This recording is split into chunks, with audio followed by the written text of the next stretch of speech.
सोचा कि दिवाली है, कुछ करता हूँ, मन हल्का हो जाएगा। फिर क्या, टिकट करवा ली भूल भुलैया 3 की और दे दी अपने 2.5-3 घंटे। नीचे जब सीढ़ियों से उतर रहा था तो सोच रहा था कि यार कटवा ली ना अपनी। आसपास के लोगों का मुंह देख रहा था और सोच रहा था कि यार ये लोग कुछ बोल क्यों नहीं रहे हैं। फिर याद आया कि ये लोग तो गूं बाबा की एक्टिंग देख कर आए। शौक में जो है भाई साहब आदमी के इतने मुरझाए हुए चेहरे लग रहे थे तो बिल्कुल प्रभास की कल्कि वाली याद आ गई। दिवाली की हॉलीडेज के बाद फिल्म रिलीज हुई है भूल भुलैया 3। फिल्म की कहानी की शुरुआत होती है आज से 200 साल पहले बंगाल के रक्तो घाट के घराने से, जहाँ एक राजशाही बालूशाही परिवार रहता है। उस परिवार में 2 बेटियां हैं और एक बेटी, मंजुलिका, अंजुलिका और सुपुत्र। पैट्रियार्की से भरपूर राजा अपने सल्तनत के वारिस अपने बेटे राजकुमार देवेंद्र नाथ को सौंपना चाहते हैं, बिना ये जाने कि बेटा क्या करना चाहता है। खैर आगे बढ़ते हैं। एक दिन राजमहल में एक रोचक घटना घटती है जिसमें हमें पता चलता है कि मंजुलिका को जलाकर राख कर दिया गया और उसकी आत्मा को एक कमरे में बंद कर दिया गया हमेशा हमेशा के लिए, और उसको मारने के लिए एक दिव्य तेल का यूज किया गया था। ये संधिशुदा वाला नहीं, कुछ और था। वापस मौजूदा समय में आते हैं। वेस्ट बंगाल में रूह बाबा नाम का एक ठग ढूंढ रहा है जो बड़ी ममता से लोगों को भूत भगाने की एक्टिंग कर चूना लगाता है। इसी दौरान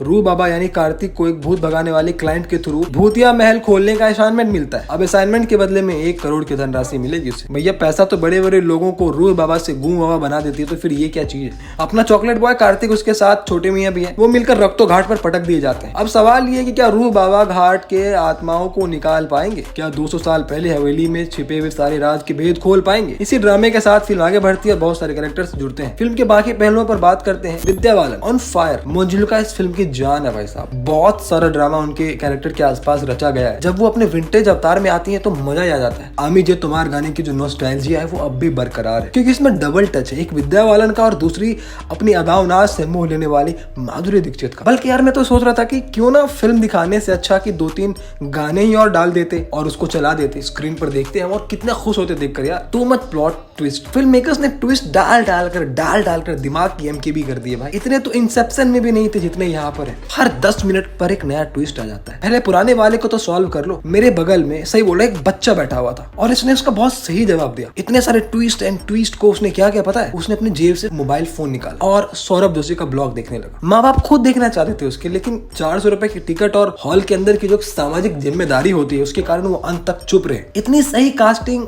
किसके लिए था भाई साहब। फिल्म की इतनी तगड़ी कास्टिंग को देखकर दिल से बुरा लगता है। इंडस्ट्री के बेस्ट एक्टर एक्ट्रेस इसमें है। राजपाल यादव, विजय राज, संजय मिश्रा, राजेश शर्मा, अश्विनी कालसेकर और दूसरी तरफ माधुरी दीक्षित, विद्या बालन और तृप्ति डिमरी। नाम लो एक्टर साबिर। किसी भी फिल्म मेकर के लिए ड्रीम कास्ट हो सकती है। ऐसा कहते भी हैं कि अगर आपने सही कास्टिंग कर ली तो आपकी 50% फिल्म वहीं बन गई। लेकिन बाकी के 50% की फिल्म के लिए फिल्म की राइटिंग और डायरेक्टर के विजन पर होल्ड करना पड़ता है। ये फिल्म भूल भुलैया 3 उधर ही कहीं अटक गई। फिल्म देखते वक्त बार बार सोच रहा था कि यार अगर इसकी राइटिंग अच्छी होती तो जितने अच्छे एक्टर्स थे हंसा हंसा कर लोगों को पागल कर देते। यही एक मेजर फर्क है भूल भुलैया फ्रेंचाइजी और स्त्री में। सेम जॉनर की दोनों फिल्में हैं, बल्कि वहाँ के कैरेक्टर्स आपको बिक्की हो, सरकटा हो, जना, स्त्री, रुद्रा सब याद रहते हैं। यहाँ पर आपको मंजुलिका और रूह बाबा के अलावा कोई याद ही नहीं रहता है। कार्तिक आर्यन की एक्टिंग। बहुत से actors on screen Akshay Kumar को मिमिक करने की कोशिश करते रहते हैं, बल्कि अक्षय कुमार का एक अपना नेचुरल फनी बोन है जो कई बार एक स्क्रिप्ट में एवरेज भी चीजें लिखी हो ना तो उसको एक ह्यूमरस तरीके से वो निभा देते हैं। बट यहाँ पर वो चीजें नहीं दिखी। भूल भुलैया 3 में कार्तिक आर्यन वही कर रहे हैं। गिन चुन के 4-5 ऐसे मोमेंट होंगे जहाँ मुश्किल से लाफ आए होंगे। बाकी पूरी फिल्म में कार्तिक आर्यन भी कोशिश कर रहे हैं हंसाने की और ऑडियंस भी कोशिश कर रही है हंसने की। क्या बढ़िया था गुरु।